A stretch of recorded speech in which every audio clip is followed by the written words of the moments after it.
반갑습니다. 5주차 세 번째 시간 하겠습니다. 5주차 세 번째 시간은 문제 행동의 유형과 문제 행동의 사례에 대해서 살펴보는 시간 가질까요?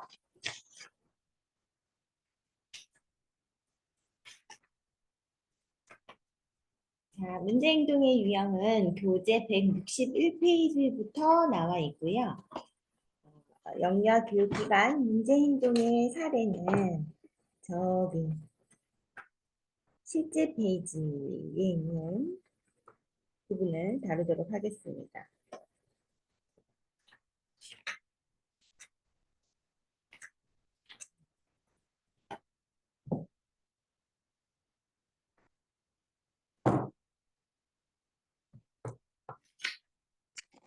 지금 5주차이고요. 6주차에는 5주차에는 문제행동의 이해 및 유형, 6주차는 행동수정의 이해 및 행동지도 방법, 7주차에는 자기조절을 위한 생활지도, 8주차에는 자기조절을 위한 생활지도, 이어서 감정코칭 위한 생활지도 하고요. 9주차 유아행동의 관찰 및 평가, 10주차 가정과의 연계, 이렇게 해서 사실 5주차부터 10주차에 이루어지는 여러분들이 하고 있는 그 퀴즈 내용은요. 과제와 가장 밀접한 내용들이기 때문에 하실 때 꼼꼼히 하시기 바라고요. 네, 그를 통해서 자연스럽게 과제가 완성되시길 바랍니다. 그렇게 하고 11주, 12주차에는 11주차에는 기본생활습관 지도에 관한 것, 그리고 12주차에는 사회성과 관련된 문제행동 지도, 그리고 13주, 14주차에는 13주, 14주, 15주차에는 여러분 학교에 오셔서 모의 수업 시험 촬영을 하시고 또 기말고사로 치르는 시간을 갖도록 하겠습니다. 그래서 비대면 수업은 12주차까지 이어지고요. 실제 부분은 챕터를 한번 볼까요, 여러분? 챕터 13페이지 한번 보십시오. 13페이지부터는 유아생활지도의 실제 이렇게 해서 기본생활습관 그리고 넘기면 사회성 관련 문제행동지도 이렇게 되어 있고 정서 관련 문제행동지도 이렇게 있습니다. 그래서 오늘 이 중에서 하나 더 살펴보고 문제행동의 유형도 살펴보는 시간 가지도록 하겠습니다. 자, 그럼 교재는 161페이지부터 시작이 되고요. 자, 유아의 문제행동의 유형을 살펴보겠습니다. 문제행동에는 어떤 것들이 있을까요? 네, 좋습니다. 네, 좋습니다. 학자마다 분류하는 것이 다 다른데요. 어떤 학자들이 어떻게 분류되어 있는지 한번 같이 살펴보도록 해요. 162페이지에 보시면 분류 체계에 따른 문제행동 유형 이렇게 해서 커프만의 수행장애 유형이라고 해서 학령 전, 그러니까 초등학교 들어가기 전 학년 전 유아들에게 일시적 또는 잠정적으로 출현할 수 있는 정서장애 유아의 문제행동을 구분하였습니다.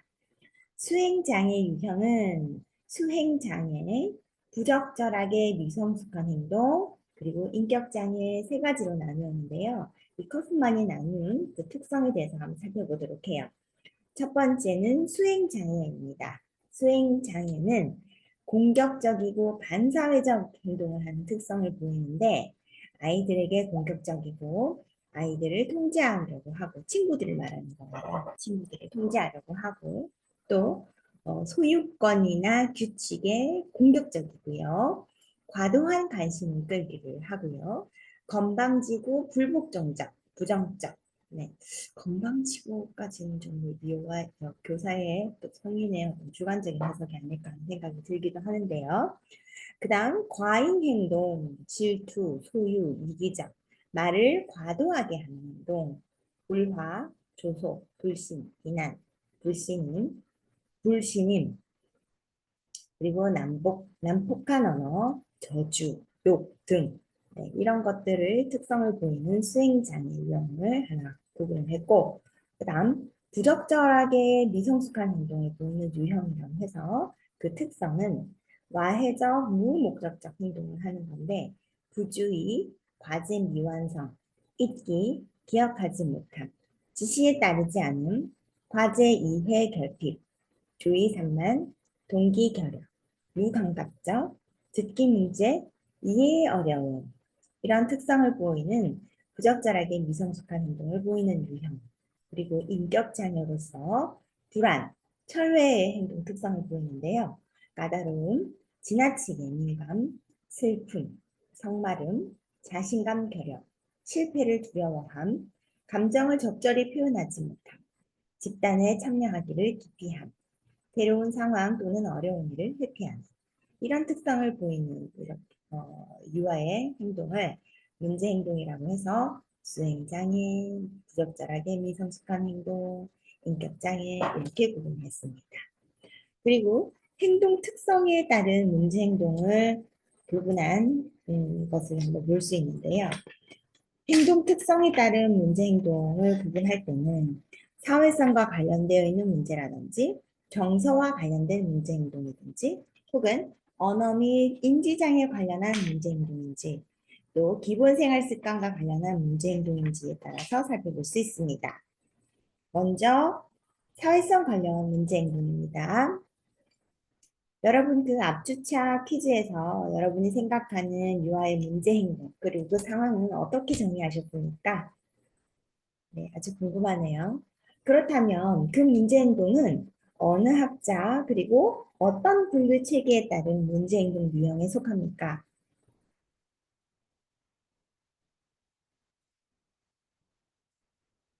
앞서 우리가 살펴보았던 분류 체계에 따른 문제 행동 유형에 속할 수도 있고 여러분이 가정한 유아의 문제 행동요. 그리고 또 행동 특성에 따른 문제 행동 유형에 따라서도 그 유아의 다루기 힘든 행동이 문제 행동 유형에 속한다고 분석할 수 있겠지요.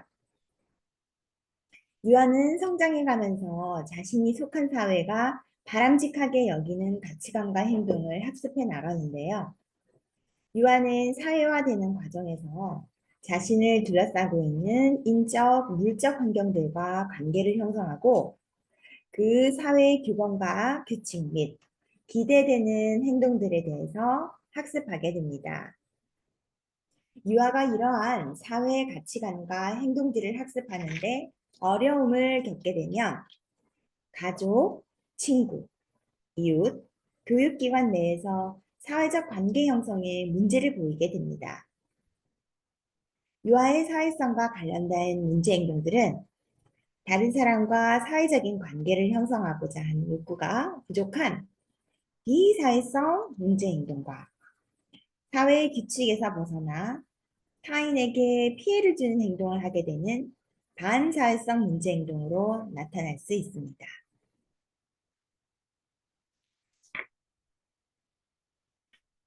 사회성과 관련된 문제 행동의 유형과 특성을 살펴보겠습니다. 표 6-6 따돌리는 행동, 자폐적인 행동, 공격성, 거짓말, 욕설, 훔치는 행동입니다. 따돌리는 행동은 친구들과 관계 형성이 원활하지 못하거나 몸이 작고 왜소한 유아들을 배척하는 행동이고 자폐적인 행동, 또래와의 상호작용에 극히 소극적이고 교사나 또래와 놀이하거나 의사소통하는 것을 즐기지 않습니다. 공격성, 또래나 성인의 신체나 권리, 소유물에 피해를 주는 행동입니다. 거짓말, 자신의 욕구나 생각을 사실인 것처럼 표현하는 행동입니다. 욕설, 바람직하지 못한 언어를 사용하는 행동. 훔치는 행동, 내 물건이 아닌 것을 가져가는 행동. 자, 그 다음 정서 관련 문제 행동. 유아의 정서 관련 문제는 유아의 기질, 생후 초기 애착 형성, 이런 것들과 관련이 있는데요. 유아의 정서적 안정감은 건전한 인격으로 성장하는데 가장 기본적인 요소 중 하나입니다. 유아가 정서적인 문제를 갖게 되면 원만한 인간관계를 유지할 수 없고 환경 요인에 대한 심리적인 부적응 반응을 행동으로 표현하게 됩니다. 이러한 정서 관련 문제는 방치하면 건전한 성격 발달에 장애가 되므로 조기에 발견하고 지도해야 합니다. 정서 관련 문제 행동의 유형과 특성을 살펴보겠습니다. 분리불안 문제는 주 양육자와의 애착의 문제로 주 양육자와 물리적으로 분리될 때 부정적인 정서를 표현하는 행동입니다. 주의력 조절과 행동 조절의 문제는 또래에 비해서 과제에 집중하는 능력이 부족함을 보이는 행동이고 충동적이거나 행동의 수준이 과한 행동입니다. 성적인 문제는 부적절한 성적 호기심이나 성적인 행동을 하는 특성을 보이는 것으로 다음과 같은 것들이 정서 관련 문제 행동 유형으로 분류될 수 있습니다. 다음, 언어 및 인지장애 관련 문제 행동입니다. 언어 및 인지장애 관련 문제 행동은 주로 유아가 생득적으로 가지고 태어나는 요인에 의해서 나타나는데요. 뇌의 이상이나 유전자 이상 또는 호르몬의 이상 등으로 유아의 의도와는 상관없이 행동에 문제가 나타날 수 있습니다. 따라서 이러한 문제 행동은 의학적, 교육적, 행동수정적인 조기 중재 프로그램을 통해서 접근해야 합니다. 언어장애는 신체적 요인이나 기질적 요인으로 인한 어휘력, 발음, 의사소통에 어려움이 있고 학습장애는 지능은 정상이지만 듣기, 말하기, 읽기, 쓰기, 추리 또는 계산 능력에 심각한 문제로 인한 학습에 어려움이 있는 특성을 보입니다. 다음, 기본생활습관 관련 문제 행동입니다. 기본생활습관은 일상생활에서 행하는 의식과 관련된 행동들이 지속적으로 반복되는 과정을 통해서 익숙한 행동으로 자리 잡게 되면 무의식적으로 언제나 같은 형태의 행동을 하게 되는 것입니다. 우리가 주변 환경에 적응해 가는 과정에서 형성된 습관은 유아기 이후에 쉽게 변하지 않는 특성이 있기 때문에 어린 시기부터 올바른 생활 습관을 형성하도록 지도하는 것은 매우 중요합니다. 올바른 기본 습관을 형성하는 데 어려움이 없는 유아들도 있지만 어떤 유아는 바른 생활 습관을 형성하는 데 아주 오랜 시간이 걸리거나 어려움이 있는 경우도 있어요. 기본 생활 습관이 잘 형성되지 않으면 다른 사람과의 사회적 관계에 부정적인 영향을 줄 수 있기 때문에 주의가 요구됩니다. 기본 생활 습관과 관련된 문제 행동 유형 중에서는 식사 습관, 편식을 하거나 거식, 과식, 식사 예절 없이 먹는 행동, 배변 습관으로는 바지나 이불에 오줌 싸기, 혼자서 화장실을 사용하지 못하는 행동. 그런데 유아기 때는 이런 것들이 간헐적으로 일어나지요. 한 번 했다고 해서 이걸 문제 행동으로 할 수는 없겠죠. 그다음 청결 습관으로는 몸의 청결 상태가 지나치게 불결한 문제. 이런 것들이 기본 생활 습관과 관련된 문제 행동 유형과 특성이었습니다. 자, 그러면 우리가 교재 여러분 가지고 계시면 정서와 관련되어 있는 문제 행동 한번 살펴보도록 할게요.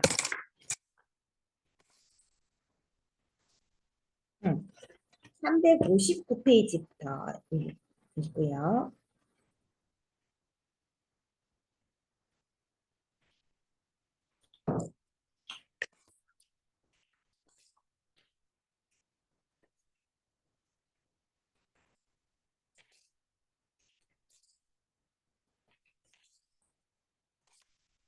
366페이지부터 자주 오는 행동의 사례가 나오고요. 그 다음 또 374페이지부터는 수줍음과 관련되어 있는 그리고 385페이지부터는 화나는 행동의 사례에 대해서 나옵니다. 하나씩 한번 살펴볼게요. 자, 자주 웃는 행동의 사례 1입니다. 어린이집이고요. 교사는 경력 6년 차이고 유아는 5살 남아입니다. 집단 활동 시간에 맨 앞에 앉아 있던 원진이가 활동을 시작하자마자 울기 시작하였다. 왜 우는지 물으니 그냥 머리가 아프다고 하였다. 그래서 쉬고 싶은지 물으니 그건 싫다고 하였다. 머리를 쓰다듬어 준 후 원진이는 자리로 돌아갔다. 그런 후 노래가 나오고 율동이 시작되었지만 원진이는 다시 울음을 터뜨렸다. 원진이를 데리고 교실 밖으로 나가서 진정하게 하고 왜 그런지 다시 물었으나 대답이 없었다. 선생님은 원진이를 도와주고 싶어서 물어보는 거야 라고 이것저것 물었으나 아니에요 라는 대답만 하였다. 갑자기 울고 싶을 때도 있는 거란다 라고 이야기하고 안아준 후 교실로 들여보냈다. 교실에서는 마술이 시작되었다. 마술 도구를 나눠준 후 한번 해보려고 하는데 원진이는 다시 얼굴을 찡그리며 울려고 하였다. 다시 원진이는 원진이에게 왜 울어? 라고 물어보니 우는 소리로 뭐라 대답하였다. 원진이의 말을 들은 교사는 마술을 잘하지 못할 것 같아서 그러냐고 다시 물으니 그때서야 원진이가 고개를 끄덕였다. 여기에 대한 지도 방법. 원진이는 자기 감정을 말로 표현하는데 어려움이 있다. 그래서 일단 울음으로 감정을 표현하고 원진이가 원하는 것, 해결하고 싶은 문제를 말로 명확하게 이야기할 수 있도록 도움을 주어야 합니다. 교사는 감정을 말로 표현하도록 돕니다. 원진이가 왜 갑자기 눈물이 났을까? 선생님이 기다려줄 테니 원진이가 잘 생각해보고 선생님에게 말로 이야기해주렴. 나 메시지를 사용한다. 자꾸 울지 마. 그만 뚝 그치자. 라고 종용하기보다는 원진이가 이렇게 계속 울면은 선생님이 너무 속상해. 선생님이 무엇을 어떻게 도와줘야 할지 모르기 때문이야. 교사의 감정을 말로 표현해서 모델링을 보여줄 수 있다. 그리고 울음을 그쳤을 때 격려해준다. 원진이가 울음이 그쳤네. 힘들었을 텐데 울음을 뚝 하고 그쳤어요. 하고 손으로 등을 토닥여준다. 다음과 같은 사례들 여러분 보니까 어떠세요? 자, 다음 374페이지.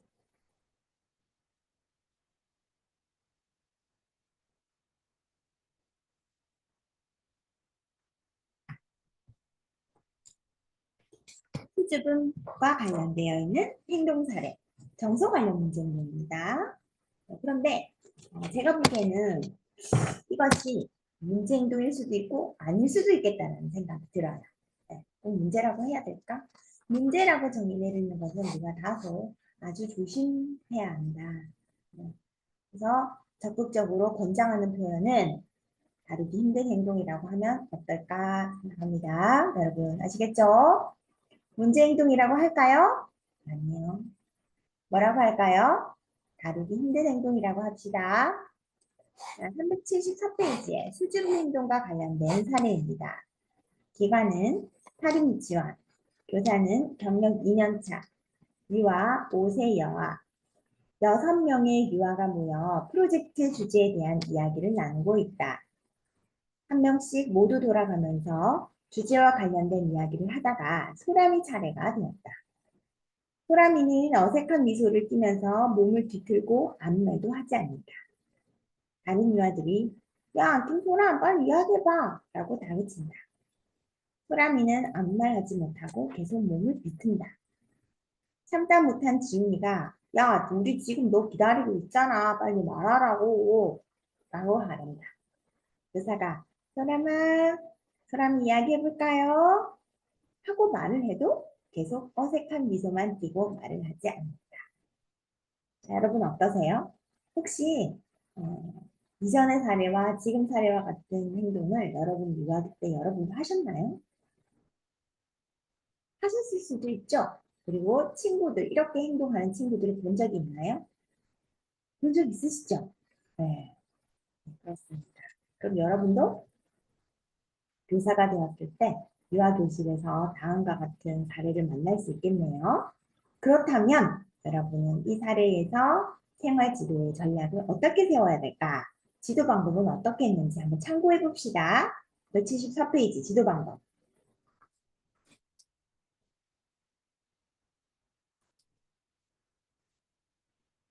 소라미는 학기 초부터 지속적으로 관찰한 결과 기질적으로 지나치게 수줍어하며 자기 표현이 적으며 새로운 일을 시도하기 어려워한다.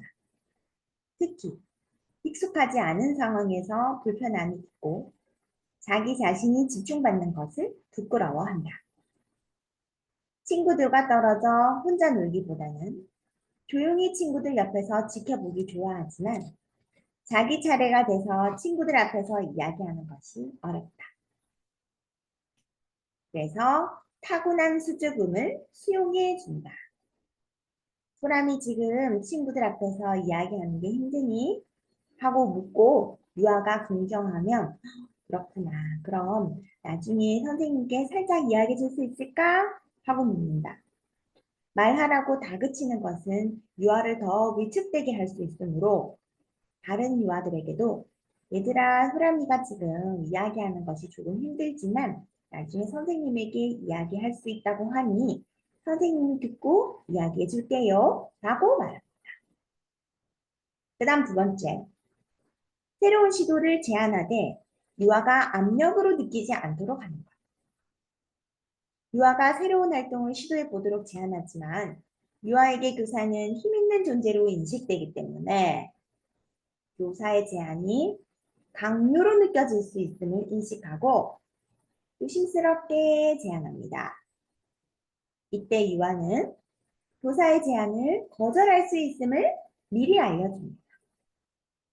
호람이도 새로운 놀잇감을 해볼까? 라고 제안하고 호람이가 이 새놀이를 하고 있으면 선생님이 도와줄 수 있고 지금 안 하고 싶으면 하지 않아도 돼. 호람이 하고 싶을 때 하렴. 이라고 말함으로써 교사의 제안이 강요로 느껴지지 않도록 하는 것입니다. 그 다음 세 번째, 수줍음을 극복하고 새로운 활동을 시도할 때는 구체적 격려를 통해서 강화합니다. 기질적으로 수줍음이 많아 평소에 새로운 활동을 시도하지 않았던 유아가 새로운 활동을 시도했을 때 교사는 적극적으로 유아를 격려함으로써 강화해 줄 수 있습니다. 새로운 시도의 강화는 이후 유아가 다시 새로운 활동을 시도할 수 있게 해줍니다. 이렇게 해서 유아 문제 행동의 사례도 살펴보고요. 세 번째 시간을 여기까지 하도록 하고 그 다음 챕터에서는 행동 수정이 필요한 행동에 대해서 오늘 강의에서 여러분 정말 중요한 거는 유아의 어떤 행동을 문제 행동이라고 정의내리지 않는다. 네, 습관도 그렇게 가지지 않는다. 뭐라고 한다? 다루기 힘든 행동이라고 한다. 그 다음 챕터에서는 행동 수정 그리고 행동 지도 방법에 대해서 알아보도록 하겠습니다. 수고하셨습니다.